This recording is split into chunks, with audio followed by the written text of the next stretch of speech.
Hello and welcome everybody. Million dollar কোশ্চেনে আপনাদের সকলকে স্বাগত। আজকে আমরা আলোচনা করব করোনা ভাইরাসের সঙ্গে কি ব্লাড গ্রুপ বা রক্তের গ্রুপের কোনো সম্পর্ক রয়েছে, যদি থাকে সেটা আদৌ কি।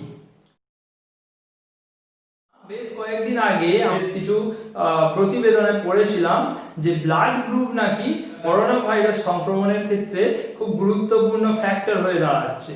তাতে এমনটা বলা হয়েছিল, আপনার যদি ও ব্লাড গ্রুপ হয় তাহলে আপনার সংক্রমণের ঝুঁকি কম, আর যদি আপনার এ ব্লাড গ্রুপ হয় তাহলে আপনার সংক্রমণের ঝুঁকি বেশি। কিন্তু কেন? এইটা আমার মনে হয় একটা স্টাডি থেকেই উদ্ভব হয়েছে। সেটা আমি নিচে লিঙ্কটা দিয়ে দিচ্ছি, আপনারা গিয়ে সেই স্টাডিটা দেখতে পারেন। উহানে একটা স্টাডি হয়েছিল, সেই স্টাডিটা আমি পুরোটাই লিখেছি এখানে, সেটা আমি বলবো, ডিসকাস করব। কিন্তু এর আগে আমি একটা কথা সকলকে বলে রাখতে চাই যে যারা মনে করছে যে ও ব্লাড গ্রুপের ক্ষেত্রে কোনো ইনফেকশন হওয়ার কোনো চান্স নেই, তারা কিন্তু একদম ভুল বলছে। এরকম কোনোভাবেই বলা হয়নি, কোনো স্টাডিতেই বলা হয়নি। হ্যাঁ, ও ব্লাড গ্রুপের একটু চান্স কম রয়েছে এইরকম সংক্রমণের ক্ষেত্রে। তার মানে এটা নয় যে ও ব্লাড গ্রুপের একেবারেই হবে না, এটা কিন্তু আপনাদেরকে প্রথমেই কনসিডার করে নিতে হবে। এবং ভিডিওটা পুরোটা দেখুন এবং সকলের কাছে শেয়ার করুন, তার কারণ অনেকে কিন্তু এইটা ভেবে বাড়ির বাইরে ঘুরতে বেরিয়ে যাচ্ছে, সেটা কিন্তু করলে একেবারেই হবে না। এরকম কোনো এভিডেন্স নেই এখনো পর্যন্ত যে ও ব্লাড গ্রুপের একেবারে হচ্ছে না। এবং আমি একদম অরিজিনাল যে পাবলিকেশন সেটাই আমি তুলে ধরেছি, এবং আপনারা নিচে গেলেও এই ডাটাটা দেখতে পাবেন, যে রিপোর্টসটা দেওয়া রয়েছে তাতেও। এখানে আমরা খুব গুরুত্বপূর্ণ দু তিনটে বিষয় নিয়ে আলোচনা করব এবং খুব ইন্টারেস্টিং ভিডিওস এটা হতে চলেছে, এবং আপনারা বুঝতে পারবেন যে কিভাবে করোনা ভাইরাস আক্রমণ করছে এবং ব্লাড গ্রুপের সঙ্গে এর কি রিলেশন রয়েছে। তো চলুন শুরু করা যাক ভিডিওটা। যে স্টাডিটা রয়েছে সেটা হচ্ছে উহানের বিভিন্ন হসপিটালে 3694 জন মানুষকে নিয়ে স্টাডিটা করা হয়েছে। এতে দেখা গিয়েছে যে এ ব্লাড গ্রুপে সব থেকে বেশি মানুষ করোনা ভাইরাস আক্রান্ত হয়েছে এবং মারাও গিয়েছে। এই স্টাডিটাকে যদি আমাদের পড়তে হয়, তাহলে আমাদের প্রথমে জানতে হবে যে উহানের যে জনসংখ্যা রয়েছে তাদের পার্টিকুলার ব্লাড গ্রুপের কতটা পার্সেন্টেজ রয়েছে। তার আগে বলে রাখি যে আমাদের যে নর্মাল যে ব্লাড গ্রুপ সিস্টেম রয়েছে সেটাকে আমরা এবিও ব্লাড গ্রুপ সিস্টেম বলে জানি। এই এবিও ব্লাড গ্রুপ সিস্টেমটা কি? এবিও ব্লাড গ্রুপ সিস্টেমে আমাদের 4 রকমের ব্লাড গ্রুপ আছে। একটা হচ্ছে এ, একটা হচ্ছে বি, একটা হচ্ছে এবি এবং একটা হচ্ছে ও। তাহলে এবারে আমাদের 100 জন মানুষের মধ্যে কারোর কারোর এ রয়েছে, কারোর কারোর বি রয়েছে, কারোর কারোর এবি রয়েছে, কারোর কারোর ও রয়েছে। তাহলে আমাদের 100 জনের মধ্যে কতজনের এ রয়েছে, কতজনের বি রয়েছে, কতজনের ও রয়েছে, কতজনের এবি রয়েছে, সেটা আমাদের আগে জেনে নিতে হবে। না হলে কিন্তু এই যে ডাটা সেটা আমরা বুঝতে পারবো না। তাহলে সেটা আমরা প্রথমে লিখেছি জনগোষ্ঠীতে পার্সেন্টেজ। দেখা যাচ্ছে উহানের জনগোষ্ঠী, এটা ইন্ডিয়ার জনগোষ্ঠীর সঙ্গে নাও মিলতে পারে। সেটা হচ্ছে এ ব্লাড গ্রুপ, ওদের ওখানে রয়েছে 32.16%। ঠিক আছে, ভালো করে ডাটাটা কিন্তু বুঝতে হবে। 32.16% রয়েছে, তার সঙ্গে বি রয়েছে 24.90, এবি রয়েছে সবচেয়ে কম 9.10%, আর ও রয়েছে সব থেকে বেশি 33.84। এই প্রসঙ্গে বলে রাখি, যে কোনো দেশেরই জনগোষ্ঠীতে ও ব্লাড গ্রুপ সব থেকে বেশি হয় সাধারণত। এখন আমাদের রিলেটিভ ক্যালকুলেশন এখানে করতে হবে যে 32% 37% মানুষের রোগ হয়েছে, সেখানে আমি 33% সব থেকে বেশি রয়েছে, প্রায় অলমোস্ট 34%, সেখানে আমার 25% মানুষের রোগ হয়েছে। 100 জনের মধ্যে ব্লাড গ্রুপ রয়েছে 32%, আর রোগ হচ্ছে তখন দেখা যাচ্ছে 37.75%। অর্থাৎ যে স্বাভাবিক যে অবস্থায় 100 জনের মধ্যে 32 জন ছিল, কিন্তু এখানে যদি আমি 100টা পেশেন্ট ধরি, তার মধ্যে দেখা যাচ্ছে যে 38টা পেশেন্ট এ ব্লাড গ্রুপ থেকে পাওয়া যাচ্ছে। তার মানে কি, অ্যাকচুয়ালি জনগোষ্ঠীতে যেরকম থাকার কথা সেরকমই পেশেন্ট আসার কথা র্যান্ডমাইজ হলে, কিন্তু তার থেকে বেশি সংখ্যায় আসছে। অন্যদিকে ও ব্লাড গ্রুপের 34% হওয়ার কথা, কিন্তু সেটা কমে গিয়ে 25.80, অর্থাৎ 26টা করে পেশেন্ট গড়ে আসছে 100 জনের মধ্যে ও ব্লাড গ্রুপ পাওয়া যাচ্ছে। অর্থাৎ ও ব্লাড গ্রুপ তো সব থেকে বেশি হওয়ার কথা, কারণ সবচেয়ে বেশি রয়েছে জনসংখ্যা, কিন্তু সেটা হচ্ছে না। তার মানে এইখান থেকেই রিপোর্টটা তৈরি করা হয়েছিল যে এইটা হচ্ছে। এটা তো গেল রোগ হওয়ার পার্সেন্টেজ। এবার মৃত্যুর পার্সেন্টেজে যদি আমি দেখি, তাহলে কিন্তু খুব সিগনিফিকেন্স। দেখুন 32% লোকের জনগোষ্ঠীতে ছিল, কিন্তু ডেথ রেট মানে 100 জন মানুষ মরে গেলে তার মধ্যে প্রায় 41.26%, মানে প্রায় 41টা মানুষ কিন্তু এই ব্লাড গ্রুপে মারা যাচ্ছে। এমনটা নয় যে ও গ্রুপের মারা যাচ্ছে না, ও গ্রুপের 25 জন মানুষ মারা যাচ্ছে। এবারে আপনি দেখতে পাচ্ছেন 9.29 এবি, আপনি বলেন সবচেয়ে ভালো গ্রুপ এবি, মোটেও নয়। এবি গ্রুপ তো সবচেয়ে কম ছিল, এবি গ্রুপে 9.10% ছিল, তার থেকে পার্সেন্টেজ খারাপ হয়েছে। দেখুন এখানে একমাত্র একটা গ্রুপ রয়েছে যাদের পার্সেন্টেজ ভালো হয়েছে, সেটা হচ্ছে ও, আর সামান্য পার্সেন্টেজের উন্নতি হয়েছে বি গ্রুপ। তাহলে এবারে আমরা আলোচনা করার চেষ্টা করি যে কেন এরকম হচ্ছে, এর কারণ কি থাকতে পারে, ব্লাড গ্রুপ কি জন্য, করোনা ভাইরাসের সঙ্গে ব্লাড গ্রুপের কি সম্পর্ক থাকতে পারে। তো চলুন তাহলে আমাদের একটু ব্লাড গ্রুপটা সম্পর্কে বুঝতে হবে এবং তারপরে আমরা স্টাডিটা আসবো। এখানে এই প্রসঙ্গে বলে রাখি যে এই স্টাডিটা কিন্তু একটা, আপনি যদি ভালো করে দেখেন বুঝতে পারবেন এই স্টাডিটা কিন্তু একটা পুরনো স্টাডি, এটা নতুন স্টাডি নয়। ব্লাড গ্রুপটা বলে নিই, তারপরে আমি স্টাডিটা বলছি। সেটা হচ্ছে আমাদের প্রথমে এটা বুঝে নিতে হবে যে এ ব্লাড গ্রুপের ক্ষেত্রে ব্লাডে এক ধরনের বিশেষ অ্যান্টিজেন থাকে যার নাম হচ্ছে এ অ্যান্টিজেন। আমরা ব্লাড ট্রান্সফিউশন করছিলাম আগেকার যুগে, তখন আমরা হঠাৎ করে লক্ষ্য করলাম যে কোনো কোনো মানুষের ব্লাড দিতে গিয়ে কোনো কোনো মানুষের মধ্যে তার ব্লাড কাজ করছে না, তখনই ওই এবিও ব্লাড গ্রুপের সূচনা হলো। এইভাবে ব্লাড গ্রুপিং করা হয়েছিল। এখনো রক্ত দেওয়ার আগে ব্লাড গ্রুপ দেখে নেওয়া হয়, কারণ না হলে রক্তটা জমাট বেঁধে যায়। তার কারণ হচ্ছে এ ব্লাড গ্রুপের ই অ্যান্টিজেন রয়েছে আর রয়েছে বি অ্যান্টিবডি, যে বা অ্যান্টি বি অ্যান্টিবডি। মানে কি রকম, সেটা এ বি গ্রুপের অ্যান্টিজেন পেলেই মেরে ফেলবে, কারণ অ্যান্টিবডি অ্যান্টিজেনের সঙ্গে বাইন্ড করে সেটাকে নষ্ট করে দেয়, আমরা জানি। তাহলে এ অ্যান্টিজেন এ গ্রুপে রয়েছে, কিন্তু এর এ অ্যান্টিবডি তাহলে থাকবে না, নিশ্চয়ই থাকবে না। থাকলে তো এ অ্যান্টিজেনটা ওই অ্যান্টিবডি মেরে ফেলতো। তাহলে এ অ্যান্টিজেন এ গ্রুপে রয়েছে, তাই এ গ্রুপে এ অ্যান্টিবডি নেই, কি রয়েছে, বি অ্যান্টিবডি রয়েছে, তাহলে উল্টোটা থাকবে।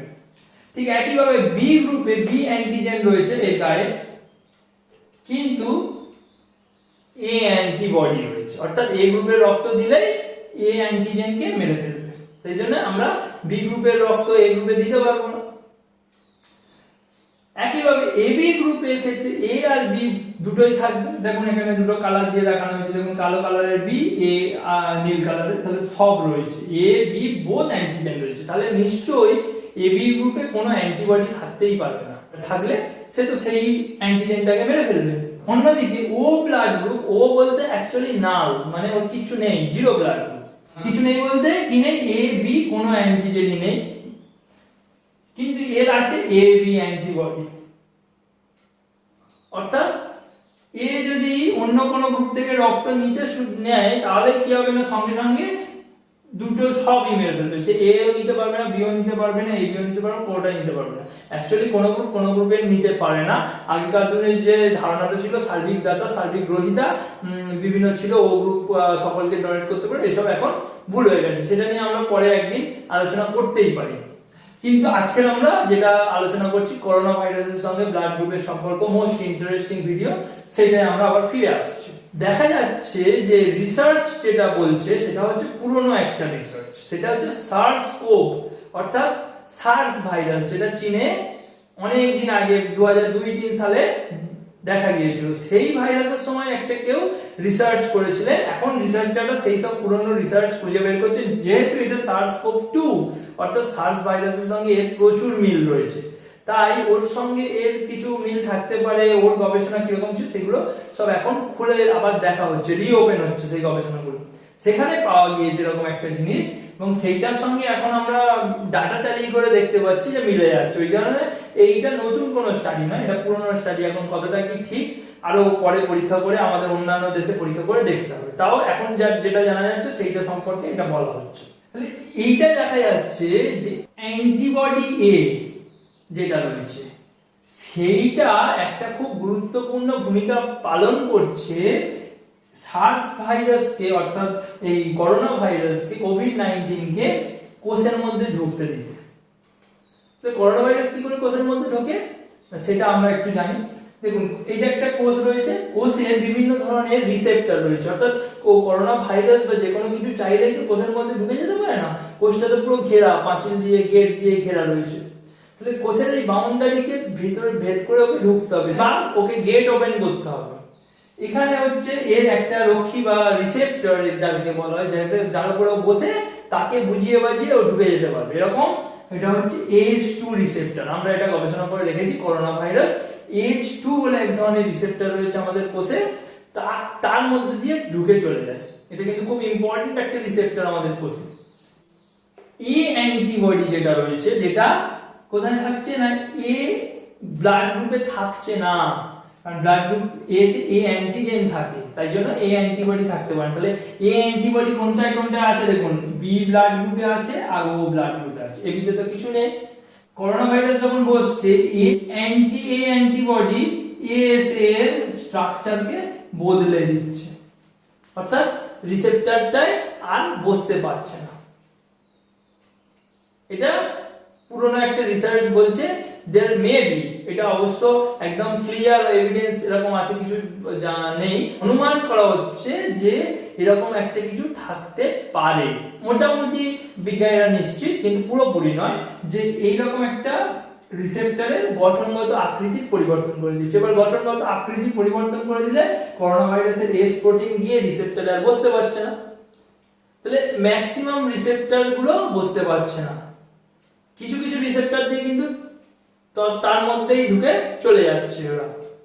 তাহলে এই রকম ঘটনা ঘটার ফলে দেখা যাচ্ছে যে কি হচ্ছে না, এই সমস্ত পেশেন্টদের ক্ষেত্রে, মানে যারা ও বা বি ব্লাড গ্রুপ, তাদের ক্ষেত্রে করোনা ভাইরাস সংক্রমণের হার অনেকটা কম, বা করোনা ভাইরাস আক্রমণ করলেও তাদের আক্রমণটা মাইল্ড বা মডারেট কেসের মধ্যে থেকে যাচ্ছে, অর্থাৎ সিমটমস খুব একটা বেশি দেখাচ্ছে না, খুব বেশি ভাইরাস ঢুকতে পারছে না, তো ফলে তারা মারা যাচ্ছে না। কিন্তু এ ব্লাড গ্রুপটা রয়েছে, তাদের যেহেতু অ্যান্টিবডি এ নেই, তাই হচ্ছে তাদের ক্ষেত্রে কিন্তু এইরকম কোনো পরিবর্তন হচ্ছে না, তার ফলে করোনা ভাইরাস খুব সহজে বসে পড়ছে, এবং বসে পড়ে তারা কোষের মধ্যে ঢুকে যাচ্ছে, এবং কোষের মধ্যে ঢুকে গেলে কি হবে, কোষের মধ্যে ঢুকে গেলে সে কোষের মধ্যে বংশ বিস্তার করে তারা ক্ষতি করে দিচ্ছে। এইটা একটা ইম্পর্টেন্ট জিনিস কেন। এখন আপনি বলতে পারেন যে এবি ব্লাড গ্রুপেরও তাহলে একই কেস হবে, হ্যাঁ এবি ব্লাড গ্রুপেরও একই কেস হবে। এবি ব্লাড গ্রুপের কিন্তু মর্টালিটি আপনার কম হয়নি, এবি ব্লাড গ্রুপের কিন্তু রোগ হওয়ার চান্স কম হয়নি। দেখুন সাধারণ অবস্থায় 9 জন করে মানুষ থাকে জনগোষ্ঠীতে, সেখানে রোগ হচ্ছে 10 জন করে, অর্থাৎ 1 জন করে হলেও তো বেড়েছে, আমাদের দেখতে হবে যে কমছে কিনা। সুতরাং এবি ব্লাড গ্রুপের অবভিয়াসলি হবে, তাদেরও নেই। কিন্তু এখন একটা আমার প্রশ্ন রয়েছে, সেটা হচ্ছে বি ব্লাড গ্রুপ তাহলে কেন তেমন ভাবে কমলো না? বি ব্লাড গ্রুপের অ্যান্টিবডি আছে আর ও ব্লাড গ্রুপেরও আছে, আমার মনে হয় এই প্রশ্নটা এখন জেগেছে। রিসার্চ পেপারে এইটুখানে লেখা ছিল, আমি সবকিছু বুঝলাম, কিন্তু এইটা আমি বুঝতে পারছি না যে বির সঙ্গে ওর কি হয়েছে। এবি ব্লাড গ্রুপেরও বেড়েছে, আমি সব বুঝতে পেরেছি, এ ব্লাড গ্রুপের বেড়েছে, সব ঠিক আছে। হঠাৎ করে আমার মনে পড়লো একটা জিনিস, সেটা হচ্ছে ও ব্লাড গ্রুপের কিন্তু ক্লটিং ফ্যাক্টরের একটা অভাব থাকে, অর্থাৎ ও ব্লাড গ্রুপের অনেক রক্ত জমাট বাঁধার ক্ষেত্রে একটা অভাব থাকে। আর ইত্যাদি একটা রিসার্চ আমরা পেয়েছি, সেটা হচ্ছে রক্ত জমাট বেঁধে মানুষ মারা যাচ্ছে। এই কারণে এখন যে করোনা ভাইরাসের চিকিৎসায় আমরা কিন্তু বেশ কিছু হেপারিন জাতীয় রক্ত তরল করার ওষুধ কিন্তু ব্যবহার করছি, যাতে করে রক্তদানা জমাট বাঁধতে পারে, অ্যান্টিকোয়াগুলেন্ট ব্যবহার করা হচ্ছে। সো এইটা এখানে কিন্তু খুব ইম্পর্টেন্ট কাজ হতে পারে বলে আমার মনে হয়। দ্বিতীয়ত আরেকটা পাথর আমি খুঁজে পেলাম, সেটা হচ্ছে আমি আগে বলে, তারপরে আমরা রক্ত কেন জমাট বাঁধছে না ও গ্রুপের ক্ষেত্রে সেটা আমরা যাবো। তাহলে আমরা চট করে দেখে নিই যে করোনা ভাইরাস শুধু ঢুকে যাচ্ছে বলেই যে এ গ্রুপের এত লোক মরে যাচ্ছে তা নয়, আরো একটা কারণ আছে। আমরা এর আগে ডেক্সামিথাজোন নিয়ে বলেছি, সেখানে বলেছি যে ইনফ্ল্যামেশন হচ্ছে, অর্থাৎ hyper activity of immune cell, অর্থাৎ ইমিউনিটি কোষগুলো রয়েছে তারা এতই অ্যাক্টিভ হয়ে যাচ্ছে যে তারা শরীরে প্রদাহ তৈরি করছে। এই ইনফ্ল্যামেশন বা প্রদাহ তৈরি করার পিছনে খুব গুরুত্বপূর্ণ ভূমিকা আছে আমাদের H2 রিসেপ্টরের। এখন যে সমস্ত ব্লাড গ্রুপের ক্ষেত্রে অ্যান্টিবডি এ রয়েছে, তাদের ক্ষেত্রে সার্স করোনা ভাইরাস হচ্ছে এখানে বসতে পারছে না। এই H2 তৈরি হয়েছিল কেন কোষে? H2 কেন তৈরি হয়েছে? H2 তো করোনা ভাইরাস বসার জন্য তৈরি করেনি কোষের নিশ্চয়ই একটা কাজ ছিল। এখন করোনা ভাইরাস এসে বসে গেছে, আপনার বিয়ে বাড়িতে নিমন্ত্রণ ছিল, আপনার জায়গায় অন্য একটা লোক এসে সেই সিটে বসে গিয়েছে, তাহলে আপনি তো নিশ্চয়ই তখন আর খেতে পারবেন না। ঠিক একই ঘটনা তো ঘটছে, ওটা তো তৈরি ছিল অন্য কিছু কাজ করার জন্য, সেখানে এসে করোনা ভাইরাস বসে যাচ্ছে। তাহলে যাদের ক্ষেত্রে এরকম হচ্ছে তাদের ক্ষেত্রে নিশ্চয়ই H2 রিসেপ্টরের কাজ নষ্ট হয়ে যাচ্ছে, কারণ করোনা ভাইরাস এখানে বসে রয়েছে। অন্য কাজ সে কি করে করবে? কি কাজ করতো সেটা আগে জানি। আমাদের দেহে রেনিন অ্যাঞ্জিওস্টেনসিন মেকানিজম বলে এক ধরনের ব্যবস্থা রয়েছে, এটা নিয়ে আমরা পরবর্তীকালে ভিডিওস বানাবো। সেটা হচ্ছে রক্তচাপ নিয়ন্ত্রণ করতে খুব গুরুত্বপূর্ণ ভূমিকা পালন করে। হ্যাঁ, এটা কিডনি থেকে বেরোয় এবং সেটা লিভারে গিয়ে অ্যাঞ্জিওস্টেনসিন সঙ্গে কাজকর্ম করে অ্যাঞ্জিওস্টেনসিন 1 হিসাবে সেটা আসে। এটা এসে এজ রিসেপ্টরে বসে, এজ বলে আরেকটা রিসেপ্টর আছে, সেখানে বসে সেখান থেকে আমাদের অ্যাঞ্জিওস্টেনসিন 2 তৈরি হয়। তারপরে এই অ্যাঞ্জিওস্টেনসিন 2 এসে H2 রিসেপ্টরে বসে। মনে রাখতে হবে অ্যাঞ্জিওটেনসিন 2 কিন্তু রক্তচাপ বাড়ায়। ওকে, অ্যাঞ্জিওটেনসিন 2 রক্তচাপ বাড়ায়, আর এটা প্রো ইনফ্ল্যামেটরি এবং এটা হচ্ছে প্রদাহ তৈরি করে। এটা খারাপ, শরীরের পক্ষে খারাপ, যদি ইনফ্ল্যামেশন হলে আমাদের শরীরে ক্ষতি হয় সেই কারণে। কিন্তু এই অ্যাঞ্জিওটেনসিন 2টা সাধারণ অবস্থায় H2 রিসেপ্টরে বসে অ্যাঞ্জিওটেনসিন 1/7 এ কনভার্ট হয়ে যায়, যেটা হচ্ছে অ্যান্টি ইনফ্ল্যামেটরি। এই ইনফ্ল্যামেশন কমিয়ে দেয় এবং এ রক্তচাপও কমায়, ভ্যাসোডিলাটেশন করে, অর্থাৎ রক্তনালীগুলোকে প্রসারিত করে দেয়, এ রক্তনালীগুলোকে সংকুচিত করে দেয়। এবারে একটা জিনিস আপনি ভাবুন, রক্তনালী সংকুচিত হয়েছে এবং ইনফ্ল্যামেশন হচ্ছে, আপনার শরীরে রক্তচাপ বাড়ছে, এমন অবস্থায় রক্তের লোহিত রক্তকণিকাগুলো যাচ্ছে, যেদিকে দেখলো যেরকম সরু পাইপের মধ্যে দিয়ে যেতে হবে, সে যেতে পারলো না, গিয়ে স্ট্রাকচারে ধাক্কা খেলো এবং সেইগুলো করার ফলে হিমোগ্লোবিনের যে ফ্লেক্সিবিলিটি সেটা নষ্ট হয়ে যাচ্ছে। তারপরে হিমোগ্লোবিনের সরু ব্লাড ভেসেলের মধ্যে দিয়ে আর যেতে পারছে, রক্তনালীর মধ্যে দিয়ে আর যেতে পারছে। এমন অবস্থায় তাহলে কি হবে? রক্তনালী ছিঁড়ে যেতে পারে, আর রক্তনালী যদি ছিঁড়ে যায় তাহলে কিন্তু রক্ত ক্লটিং হয়ে যাবে, কারণ রক্তনালীর মধ্যে যতক্ষণ রক্ত রয়েছে ততক্ষণ রক্ত সহজে জমাট বাঁধে না। এবারে এইটা কিন্তু হতে পারছে কম কোন ক্ষেত্রে না, এই বি গ্রুপ এবং ও গ্রুপের ক্ষেত্রে, কারণ ওখানে SARS-CoV-2 ভাইরাস বসতে পারেনি, যেহেতু ওখানে ওই অ্যান্টিবডিতে ছিল, সে তো SARS-CoV-2 কে বসতে দেয়নি, বাইন্ডিং সাইটকে ক্লিয়ার করে রেখেছে। এখন এই মেকানিজমটা এটা চলছে, তার ফলে অ্যাঞ্জিওটেনসিন 1 to 7 তৈরি হচ্ছে এবং এটা অ্যান্টি ইনফ্ল্যামেটরি, ইনফ্ল্যামেশন কমিয়ে রেখেছে। যদিও 2-4টা ভাইরাস H2 দিয়ে ঢুকেও যায়, তবুও খুব একটা ইনফ্ল্যামেশন হচ্ছে না, অর্থাৎ প্রদাহ তৈরি হচ্ছে না, তারপর সাইটোকাইন স্টর্মও হচ্ছে না।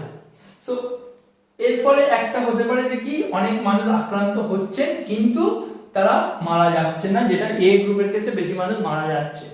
কিন্তু এখন প্রশ্নটা কিন্তু এখনো গেল না যে বি এবং ও গ্রুপের মধ্যে এই পার্থক্যটা হলো, সেটা দেখতে গেলে আমাদেরকে রক্ত জমাট বাঁধে এই ফ্যাক্টর, এটা অনেক ফ্যাক্টরের উপর ডিপেন্ড করে রক্ত জমাট বাঁধাটা। তার মধ্যে একটা অন্যতম ফ্যাক্টর হচ্ছে ভন ভিলিবারেন্ট ফ্যাক্টর, এটা জার্মান নাম, খুব ডিফিকাল্ট উচ্চারণ করা। ভন উইলবারেন্ট ফ্যাক্টর বা ভন ভিলিবারেন্ট ফ্যাক্টর, যা ইচ্ছা বলতে পারে, ভন ভিলিবারেন্ট আমি বলছি। ভন ভিলিবারেন্ট ফ্যাক্টর যেটা, সেইটা ও ব্লাড গ্রুপে কম থাকে, অর্থাৎ এটা হচ্ছে কোয়াগুলেট করতে সাহায্য করে রক্তকে, তাই এটা কম থাকলে ও ব্লাড গ্রুপ ওই জন্য অ্যান্টি কোয়াগুলেন্ট হয়ে পড়ে। ভন ভিলিবারেন্ট ফ্যাক্টর কি কাজটা করে না, একটু যদি সংক্ষেপে বলি, অলরেডি অনেক বড় ভিডিওস হয়ে গেছে। সো আমরা দেখতে পাচ্ছি যে ব্লাড ভেসেলের তলায়, অর্থাৎ রক্তনালীর তলায় যে লেয়ার রয়েছে, সেখানে এই ভন ভিলিবারেন্ট ফ্রেমলি অবস্থায় থাকে, সে এক্সপোজড হয় না, এটা অনেকটা আঠার মতো, এরকম এক্সপোজড হয়ে গেলে ওর উপরে অনুচক্রিকাগুলো পরপর সাজিয়ে যায় এবং তার সঙ্গে প্রথমবিন, ফাইবিনোজেন, আরো বিভিন্ন ধরনের ক্যালসিয়াম আয়নের উপস্থিতিতে এবং ফ্যাক্টর 8, ফ্যাক্টর 9, ফ্যাক্টর 11 বিভিন্ন ধরনের রক্ততঞ্চনের মেকানিজম আছে প্রচুর, সেগুলো আমরা বলছি না এখানে। সো আমরা হচ্ছে জাস্ট এটা খালি লোকজনকে জানানোর চেষ্টা করছি with details very much. So সেটা হচ্ছে কি হচ্ছে না, রক্তকে জমাট বাঁধিয়ে দিচ্ছে।